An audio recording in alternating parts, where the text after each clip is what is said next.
আমার ভাত ফুটছে, এদিকে আমার লাউ শাকের ডাঁটা আর বেগুন, গাছে দুটো বেগুন ছিল, আলু ছিল, তাই দিয়ে একটু চচ্চড়ি মতো করবো। আর এদিকে ভেন্ডি আলু ভাজবো, কুচিয়ে রেখেছি।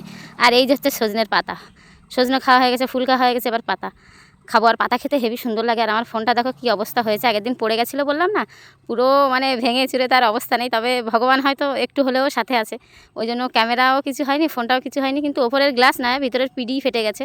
তো কিছু করার নেই, ভিডিও তো বানাতে হবে। এদিকে এত গরম পড়েছে, বাবু লেবু দিয়ে শরবত বানাচ্ছিলো, বলছিল মা তুমি রান্না করো, আমি শরবতটা বানাই। আর এদিকে ওর বাবা যন্ত্রপাতিগুলো গোছাচ্ছিল, ওই জন্য ও লেবু দিয়ে শরবত বানিয়ে সবাইকে দিল, ওর বাবাকে, আমাকে। তো রান্না করতে করতে শরবত খেতে কার না ভালো লাগে। আর বাবুর হাতে শরবত তো এমনিই টেস্ট 3 গুণ হয়ে যাবে।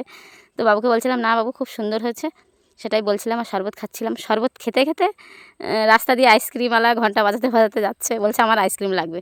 তাই আমি যে শরবতটা খেলিস হবে, তাও এক্ষুনি আইসক্রিম? ও লাগবে, বাবা বললো ঠিক আছে আনো বাবু। ওই জন্য সবার জন্য একটা করে আইসক্রিম আনলো বাবু। এখন শরবত খাওয়ার পরেই আইসক্রিম খেতে কার ভালো লাগে, তাও ইচ্ছা না থাকলে উপায়।